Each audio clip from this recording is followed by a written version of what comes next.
What's up guys, welcome back to my channel, Willy Kun Channel. Dan hari ini gue akan membawakan lagi cerita seram kepada kalian. Nah, hari ini gue akan membawakan kisah-kisah horor dan mistis yang berkembang di danau dan sungai yang ada di seluruh dunia. Nah, salah satunya adalah Sungai Are yang berada di Swiss dan belakangan ini sering lagi dibicarakan. Nah, tapi hari ini gue tidak akan membahas apapun tentang kasus yang sedang beredar, yaitu ya kita tahu lah. Nah, di sini gue akan membawakan kisah horor aja, gue nggak akan menyentuh sedikit pun tentang kasus ini guys. Yang pasti gue juga berdoa agar kasus ini bisa segera diselesaikan. Doa yang terbaik untuk keluarga yang pastinya. So, sebelum itu semua, jangan lupa untuk selalu support channel ini dengan cara klik tombol subscribe-nya. Dan jangan lupa juga setelah kalian menonton video ini, untuk share video ini ke teman-teman kalian dan ke keluarga kalian. So, langsung aja kita akan mulai membawakan cerita seram.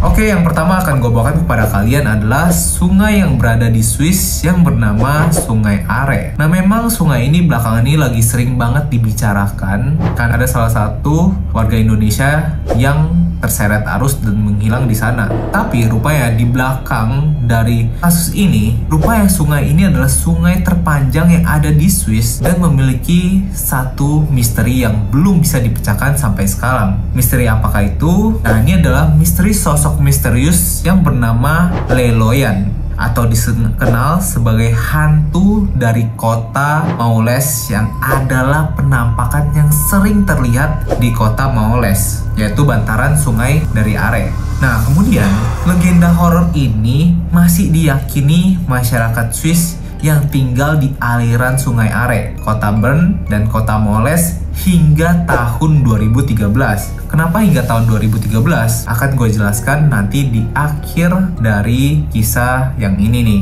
Penampakan legenda Leloyan digambarkan sebagai makhluk tinggi yang mengenakan jubah dengan penutup wajah masker gas yang sering terlihat pada malam dan siang hari. Jadi sosoknya ini tinggi besar, menggunakan jubah, dan dia itu juga menggunakan masker gas. Cukup aneh sih sebagai sosok misterius ya. Malah kelihatan kayak orang kan guys. Leloyan sering terlihat berjalan di bantaran sungai dan menghilang tiba-tiba dari penglihatan warga begitu saja. Tak hanya di sekitar aliran sungai Are saja, selama 10 tahun di kota Maules, yaitu di Swiss, telah mendapatkan teror dari sosok aneh yang mengintai ini. Polisi Swiss telah mencarinya sejak pertama kali terlihat. Penampakan Leloyan biasa terlihat berjalan di rute yang sama di hutan setiap hari selama 1 dekade. Jadi lebih dari 10 tahun sosok Leloyan yang menghantui sekitar sungai Are ini telah dicari-cari oleh polisi guys. Tapi sayangnya sosok yang dicari-cari ini ketika dicari memang menghilang begitu saja. Surat kabar Le Matin sempat menerbitkan penampakan yang diyakini sebagai foto pertama dari sosok Leloyan ini. Sosok legendaris Leloyan mengenakan jubah militer seperti yang tadi gua katakan, sepatu bot, dan masker gas tentara. Tingginya itu sekitar 1,9 meter. Dia nyaris 2 meter nih guys. Sosoknya itu sangat tinggi banget. Kalau misalnya orang Indonesia melihat sosok ini bisa melongo ke atas seperti itu, dan melihat ke atas tidak kelihatan mukanya menggunakan masker seperti itu, udah pasti membuat orang ketakutan melihat hal ini. Akibat pemberitaan media besar-besaran pada waktu itu, banyak masyarakat yang memburu sosok Leloyan dan berburu di sekitar hutan Maules dan sungai Are. Hingga akhirnya ditemukan surat kaleng yang bertuliskan Le risque d'une chasse la BTE, yang berarti resiko perburuan binatang. Nah, rupanya kata-kata yang ditemukan ini memiliki makna yang berbeda kalau diartikan. Tak hanya itu, pemburuan makhluk ini pun berujung pada penemuan jubah Leloyan yang ditemukan di dalam hutan Maules, Swiss. Sejak saat itu, Leloyan memutuskan untuk tidak pernah lagi menampakkan diri. Sosok misterius yang biasanya ditemui orang-orang di hutan Maules, bantaran Sungai Are dan kota Moles itu telah menghilang begitu saja dan meninggalkan surat kaleng yang tadi ditemukan, guys. Wasiat tersebut sebenarnya bertuliskan bahwa surat kabar Lematin telah melenyapkan makhluk yang tidak berbahaya dengan mengungkap keberadaannya. Jadinya orang-orang percaya kalau seharusnya sih surat kabar Lematin ini tidak mengeluarkan hal ini secara besar-besaran ke media. Nah, kemudian setelah penemuan jubah tersebut, masyarakat banyak meyakini dan berpikir kalau sosok Leloyan itu sebenarnya adalah seorang manusia yang suka menggunakan pakaian seperti itu dan menjaga alam di sekitar sungai tersebut. Tapi siapa yang tahu kalau sosok ini bukanlah sosok misterius yang bisa mencelakai orang. Dan akhirnya, seperti yang tadi gua katakan, sosok Leloyan pun juga telah menghilang sejak tahun 2013.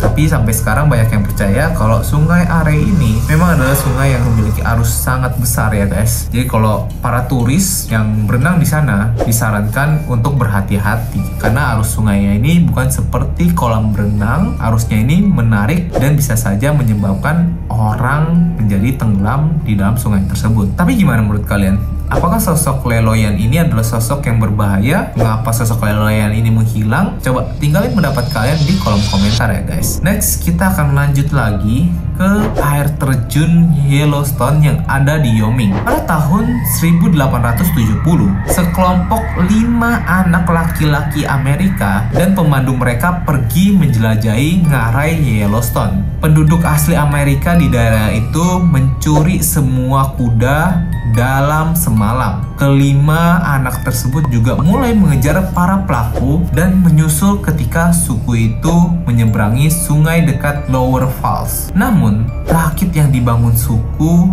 tidak cukup kuat untuk melintasi arus air tersebut. Meski demikian, sebagian besar kuda sudah bisa diseberangi dan laki-laki perempuan dari suku tersebut mendayung dengan gelisah. Sementara rakit mulai perlahan-lahan tenggelam ketika menuju ke air terjun. Dan akhirnya mereka mulai melanturkan lagu yang mengiringi mereka sudah akan kehilangan nyawanya. Nah, setelah itu mereka semakin dekat ke tepi jurang air terjun.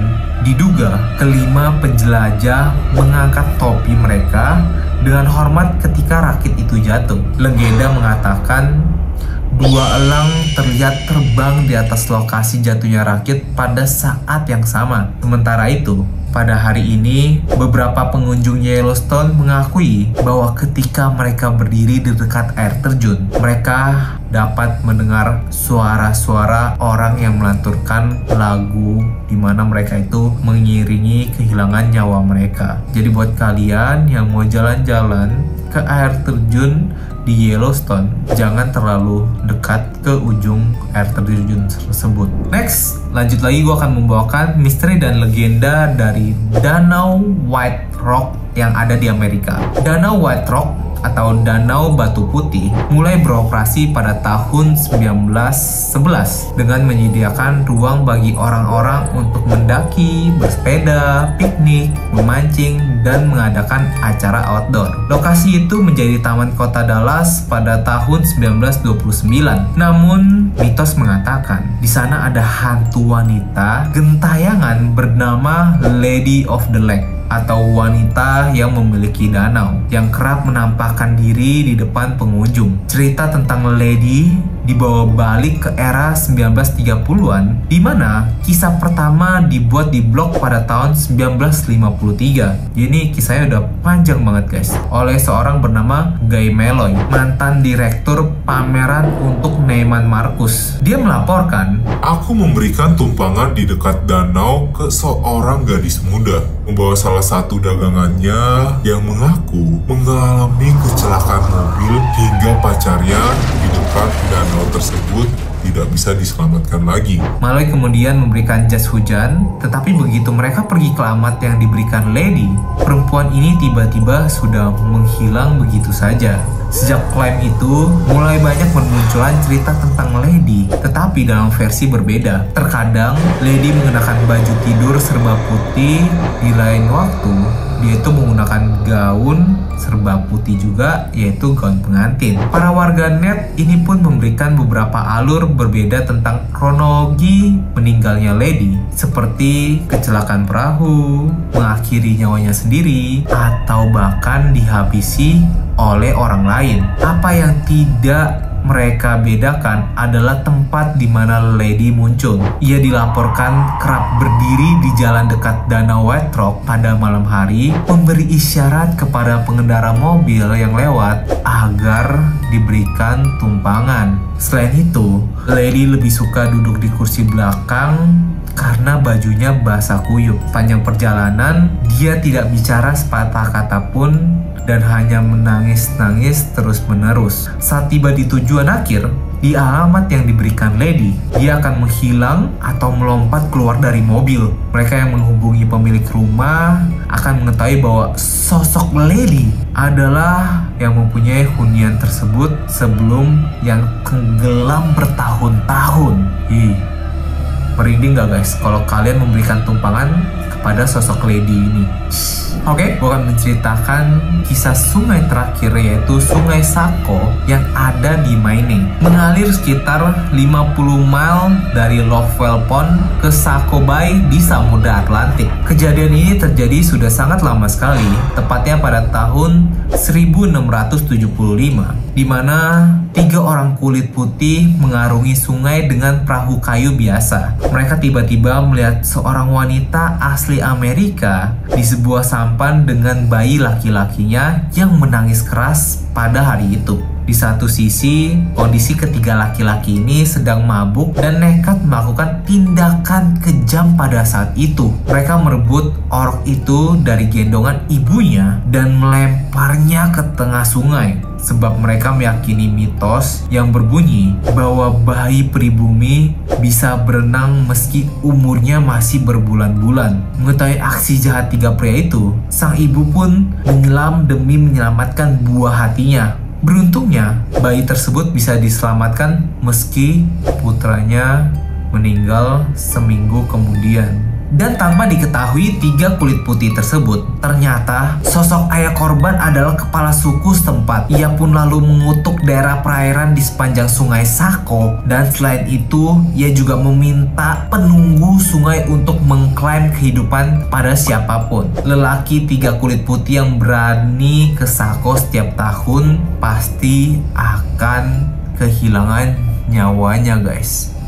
Oh my god, serem banget kan guys kisah-kisah yang gue bawakan kepada kalian. Ini adalah misteri dan legenda yang berkembang di masyarakat, di sungai, di danau setempat. Tapi menurut kalian gimana sih guys? Menurut gue pribadi yang ya lumayan sering ke danau dan sungai, memang kalau kita ke alam bebas gitu ya guys ya, memang selain pemandangan sangat indah sekali dan kita kayak gak bisa menahan diri kita untuk menikmati alam, tapi lebih baiknya sebelum kita menikmati alam, kita meminta izin kepada sosok penunggu yang ada di alam tersebut guys. Karena kita ini hidup di alam yang berdampingan dengan makhluk-makhluk lain, termasuk makhluk yang tidak bisa kita lihat dengan mata. Jadi kalau misalnya kita ke alam liar, lebih baik kita meminta izin dulu pada yang di atas dan kepada yang tinggal di sana. Bener apa enggak guys? Nah, gimana menurut kalian? Pendapat kalian tentang kisah-kisah yang berkembang ini? Coba tinggalin pendapat kalian di kolom komentar, atau kalian punya kisah yang pengen gue bawakan di channel ini,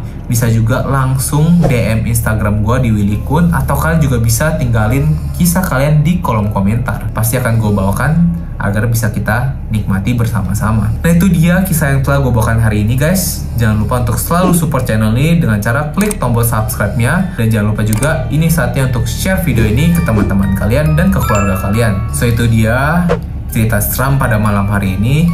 See you guys in the next video.